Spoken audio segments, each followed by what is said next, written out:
welcome back to Sportsnet Lakers. I'm your host, Allie Clifton. Joining me is our Lakers insider, Mike Bresnahan, and from The Athletic, one half of the Cam Bros. His name is Brian Kamenetsky. BK, good to see you. How are you? Good to see you guys. I'm doing good. Lots to talk about. Lakers, I hear, are going to be starting the NBA Finals on Wednesday. Can you confirm? I can. Sources. Sources. You are the source. That's right. And we've got a packed show, speaking of. Yeah, so let's get right to it. We get things started with the Purple and Gold advancing to their first NBA Finals since 2010 with a 117-107 win over the Nuggets on Saturday night. And the Miami Heat are making their first return to the Finals since 2014 after knocking off the Celtics 4-2. All the finals action gets underway on Wednesday night with Game 1. And here's Lakers head coach Frank Vogel on how the team is preparing for the Heat after winning the West.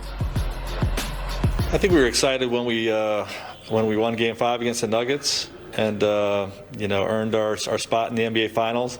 But I think we appropriately had fun with it that night, enjoyed it that night. And then the next day, it's time to move on to the next, get ready to play either the Celtics or the Heat was our mindset yesterday. Watched the game, obviously learned that it's the Heat, and now it's all business. So, I don't think there's any kind of,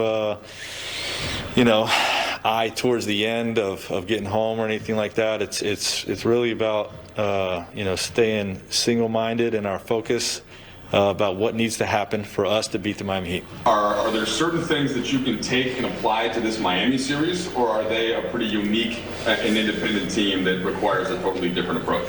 Each team is unique, but I do believe that we've learned lessons in each of the first 3 rounds that will help us with this series and with this opponent. Without getting into all the details of them, there are some similarities to each of those opponents. That hopefully will have strengthened some of the things that we need to do to beat the Miami Heat. So, guys, here we are. Holy crap. I can't believe we're talking about the NBA Finals. The Lakers are in it. But when you think back to the last several months, we didn't even know if the season would return. But here we are. So I want to start first with BK. Just the amount of kudos we need to give to the league for allowing it and pulling this thing off. What's funny about it is, too, Allie, it's gone so well inside the bubble in terms of, no COVID positive tests. And, the basketball has been really good at a higher level than I think most people anticipated, that we kind of forgot how hard it was for a little while for the players to be there. I think all of us understand it better now. But those initial few weeks were so good, it just seemed like this fantasy basketball camp that we were watching. And so, yeah, the NBA deserves tremendous respect. The players deserve, congratulations and respect for giving up their, time with their families and all that. And obviously the coaches and staff, all of it. It's been remarkable how well this has gone. Yeah, BK, well stated. I mean, big picture, no COVID tests, no positive COVID tests for over 2 months now. And even the smallest things are really impressive to me. Like, you're watching these games and you hear the fans in the background and you're like, wait, after a while you realize, wait, the fans aren't there. But I feel like the NBA ops people, the game ops people have done a really nice job of making us feel like, yeah, we're watching a game, whether it's the fans kind of ringing the facility in the lower bowl there, or, like I said, just kind of some fun things going on during these games. So everything from the important stuff to the minor details have really made this thing go. Yeah, well said from the both of you, because in my regard, I just feel like it's blown out my expectations. Yeah, 100%. Just by pulling it off. And then, of course, you guys talk about the actual games itself and how much fun they've been. You've got the Heat now and the Lakers in the finals, both who are 12-3 here in the postseason. BK, I'll start with you again. When it comes to the Lakers and just what you've seen with them here through the West in the postseason, how impressive has that been? Look, 12-3 is 12-3. 5-5-5. You go through it against a good conference, and you can find things to say about Portland. Maybe they, not much in the front court, whatever it might be, but they were a better 8 seed than almost any team you'll ever see in any season. Houston, okay, they don't have bigs, but they have 2 superstars, and James Harden and Russell Westbrook, and obviously Denver was playing extremely well when they got into that series. The Lakers beat 3 good teams to get here, and they did it in increasingly dominant fashion because, again, each one of those teams was better than the last, and they won each of those series in 5 games. Yeah, BK, no doubt. I mean, you look at each of these 3 different series, kind of a different flavor from each opponent. Portland, great backcourt, a very good back to the basket center in Nurkic That didn't end well for them. Then Houston, whatever that offense is, whatever that team is, whatever it's going to be, whatever it will be, I have no idea, but that was something totally unusual. And then kind of back to some basics, but a very young Denver team. I mean, these guys are going to be good for years to come.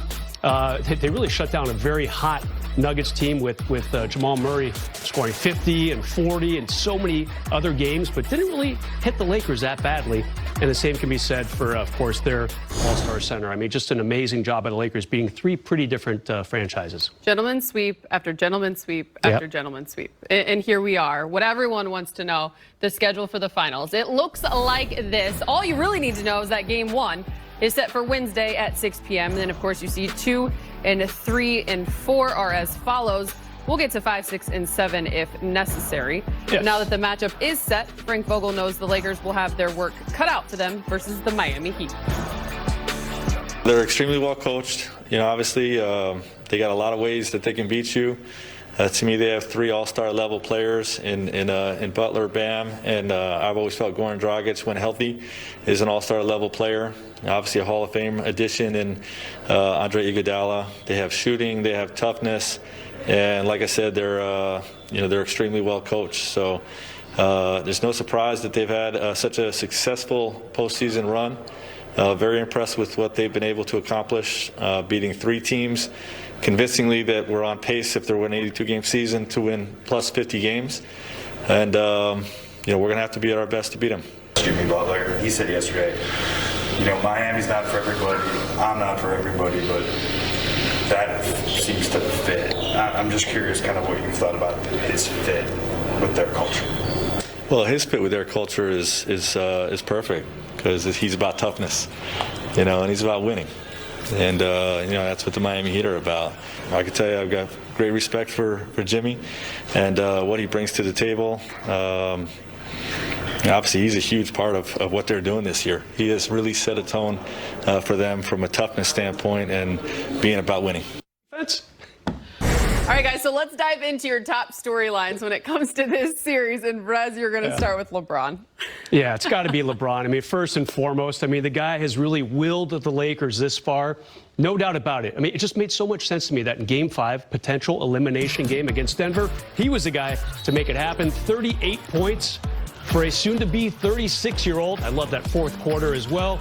16 points, missed his first shot, and then made 7 of his next 9, dagger after dagger after dagger. Mostly mid-range game. He didn't really attack the basket that much in that ever-important fourth quarter. And this series, to me, starts and ends with LeBron James. Does he get that 4th championship? I think he does. So on my script, BK, you sent in your 2 top storylines, and you're going to have to say what your first word is of this. Blank of Anthony Davis. What are we talking about for your first storyline? Look, you're talking about a guy who went to LA seeking out this heat. Like, he's like, come and give this to me. I want to step up and be big on the biggest stage that you could possibly have.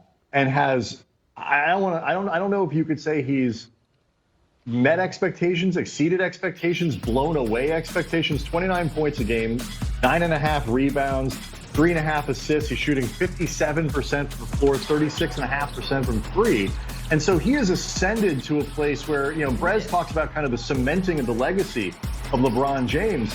This is the ascendance of Anthony Davis, the beginning, in theory, of kind of him creating that kind of all-time great legacy, where it's not just one of the elite players, he's one of the truly transcendent players in the league, and it starts with winning a title. He's got one more round to finish off this thing, which he kind of sought out in under very difficult, pressure-filled circumstances. I just gave you guys a tease. We're going to play fill in the blank later. What a strong word by you, BK. Ascendance. But I saved my word for later, though, Alex. Oh, I've got one too. Trust me.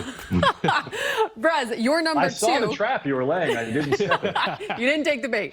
AD versus Bam. That's what you got your eye on. Yeah, Kentucky Wildcat versus Kentucky Wildcat. Well, how I would phrase it, a really good young player against a good, really young player. I mean, AD, kind of the vet of these two. I don't even know what I just said there. I think I blacked out for a second, but I hope it made sense. Love what AD has done, especially this last round. I mean, 31 points a game, shot 55%, just demoralizing whatever Denver kind of threw at him. But Bam, breakout year for him. The 14th pick in the 2017 draft. He really sent Boston packing with, 32 points and 14 rebounds in that elimination game. It's going to be fun to watch those two guys. Don't know how much they'll be going up against each other, guarding each other. We'll see if Frank puts Dwight Howard on Bam to start. Some things to be learned over the next 48 hours. I want to know.